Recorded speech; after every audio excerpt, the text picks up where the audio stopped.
Oke, Assalamualaikum warahmatullahi wabarakatuh. Sekarang kita ada di sesi modul kedua, di mana kita akan membahas mengenai ini. Nah, modul manipulasi list ya. Kemarin sebagai pengantar, kita sudah membahas tentang modul 1. Kita menganalisis bagaimana prolog diinstal, kemudian, ternyata prolog itu adalah orientasinya adalah berbasis eh, predikat, gitu ya. Semua dibuat dalam bentuk function yang basisnya adalah predikat. Nah, kalau kita punya list nih, bagaimana memanipulasi di dalam pemrograman yang orientasinya adalah berbasis predikat. Itu yang akan kita bahas di hari ini. Manipulasi itu banyak sekali macamnya. Bisa berarti memanipulasi ngambil data, bisa data yang pertama, data yang terakhir, ataupun bisa membolak-balikkan data. Misalnya tadi kita punya data list A, B, C. Kemudian kita balik menjadi CBA atau bagaimana itu terserah ya. Nah, sebelumnya saya share screen terlebih dahulu. Oke, kita ada di bab ini ya, manipulasi list. Sebelum kita bahas mengenai bagaimana manipulasi list, maka akan lebih baik kalau saya dan Anda itu satu pemahaman apa itu list dulu ya. Nah, kita di kuliah yang lain ya pasti sudah dibahas ya list itu apa. List itu adalah sederetan nilai, yang nilai tadi itu bisa berupa nilai konstan ataupun sebuah variabel. Yang mana kalau kita bilang tentang list itu pasti lambangnya adalah kurung kotak. Ya. Maka kalau kita berbicara juga tentang list, data yang panjang tadi kita pisahkan dengan istilah kepala dan ekor. Head and tail atau ekor. Sama halnya seperti ular ya, kepalanya cuma satu, maka di sini di dalam list juga begitu. Satu data di awal kita sebut sebagai head-nya atau kepalanya, sisanya kita sebut sebagai tail-nya. Maka di sini dijabarkan kalau kita punya contoh A, B, C, head-nya adalah A, dan tail-nya adalah sisanya yaitu B, C. Kalau kita mau memisahkan data di dalam, oh saya mau ngambil nih data head-nya saja di dalam list tadi, kita bisa menggunakan lambang ini. Ya, tanda garis tegak. Jadi kita memisahkan head and tail menggunakan garis tegak di dalam prolog. Artinya kalau saya memberikan lambang begini, misalnya A,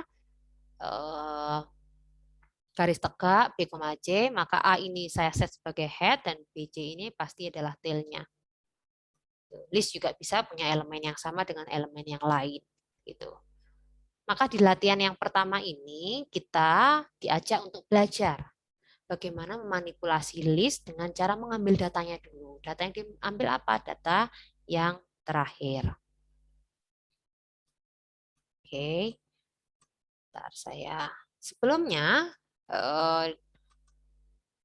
di praktikum yang modul pertama, saya mencontohkan kepada Anda ketika datanya belum dibuat. Nah, ini saya simulasikan ketika datanya sudah saya buat. Nah, modul 2_1. Oke, saya pisahkan menjadi, saya buat layar saya menjadi dua sisi. Nah, ini ya. Yang sisi kiri ini adalah codingnya dan sisi kanan di sini adalah outputnya. Seperti biasa, ya find last ini, kemudian ini kita compile dulu. Nah, sampai keluar lambang hijaunya. Nah, kalau semacam ini berarti oke, hijau, tidak ada error, kita bisa jalankan. Sebelum kita jalankan, saya hanya ingin memastikan bahwa Anda satu pemahaman dengan saya. Bahwa di baris pertama, find last x, list, ini ya, kurung kotak berarti dia list ya, x, itu istilahnya adalah subjek x, ingat, x, ini adalah variabel find last untuk menemukan yang last, untuk yang terakhir, dalam objeknya apa? List x. Gitu ya. X adalah variabel pada find last di list x. Maka kalau saya punya data, nah sebelum saya cobakan untuk mengambil analisis proses, kita bisa menggunakan trace ini ya. Artinya ini sudah di trace. Nanti kita, sebelum keluar output, langkah-langkah dari sistem bekerja itu akan tampil. Ini find plus X, contohnya satu data, satu saja. Sorry, ini titik. Oke, di call yang pertama, find last underscore. Artinya ini memori ya, kalau underscore, datanya tadi adalah list yang berisi data satu. Berarti yang jalan itu adalah ini. Oke, di sini ini adalah variabel X. Yang di sini itu adalah list X. Tapi karena dinamai dengan list yang sama, maka ketika ini kosong, ya, dia akan diset dengan nilai yang sama dengan yang belakang. Maka X yang ada di sini diinisialisasi dengan nilai 1. Itu karena belakangnya ini ya. Sama dengan yang ini. Penamaan variabelnya. Maka keluarlah memori yang kosong tadi dengan X sama dengan 1. Sehingga exit sudah selesai. Sekarang kalau saya punya find last lagi, tetapi datanya nggak cuma 1, misalnya 1,2,3. Oke. Maka yang jalan adalah baris yang kedua. Di baris yang kedua di sini, ketika datanya itu tidak hanya 1, maka kita bisa memecahkan data X tadi dengan head, garis tegak, tail. Tapi di sini head dilambangkan dengan underscore. Underscore ini artinya diabaikan. Nanti aja diperhatikan kalau sudah set nilai yang kosong. Find last underscore 20560. Berarti ini memori untuk lokasi X. 1, 2, 3.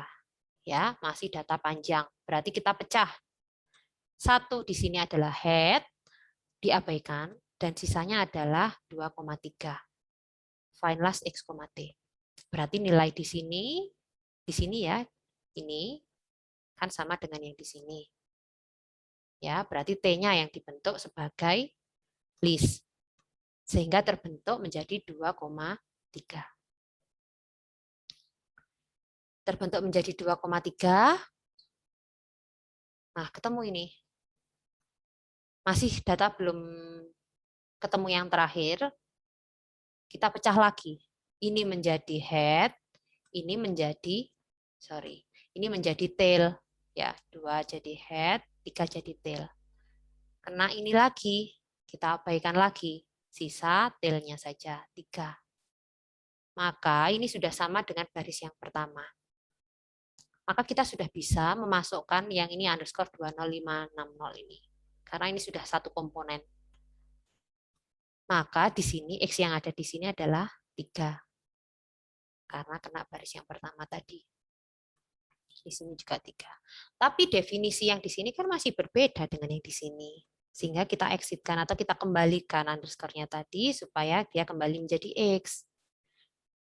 Karena X tadi definisinya adalah 1, list X tadi 1,2,3.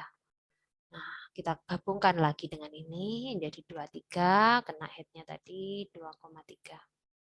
Sehingga sudah lengkap, ya. Ini sudah terjawab sama dengan yang di atas, yang di bagian kanan, listnya sudah sama, 1,2,3. Kemudian yang X-nya sudah terisi 3, maka di outputnya dikeluarkan, yaitu X sama dengan 3. Nah, ini adalah contoh yang pertama. Maka tugas Anda adalah buat analisis terkait dengan soal nomor 2. Dari namanya saja sudah find first, artinya temukan yang pertama. Kemudian yang ketiga, find second last, temukan yang terakhir kedua. Yang keempat adalah find add, gitu ya. Itu yang Anda buat di dalam laporan. Sementara ya yang ada 5 ya, berarti ada 4 ya. dari nomor 2 sampai dengan nomor 1 sampai dengan nomor 5. Yang satu sudah saya jelaskan, sisanya yang harus Anda analisis ya. Jadi caranya tadi ya, Anda trace, kemudian Anda jelaskan dengan contoh yang Anda pakai. Mungkin nanti di perjalanan ada coding-coding yang memang sengaja dierorkan untuk men-challenge Anda. Yang Anda kerjakan dan akan dibahas untuk minggu depan itu hanya sampai di sini. Tidak usah dikerjakan tugas rumahnya. Cukup menjelaskan ini dulu, pemahamannya ini paham, berarti kita nanti bisa lanjut ke modul 3 dulu. Oke, gitu ya. Saya pikir cukup videonya, saya akhiri dan selamat mengerjakan. Assalamualaikum warahmatullahi wabarakatuh.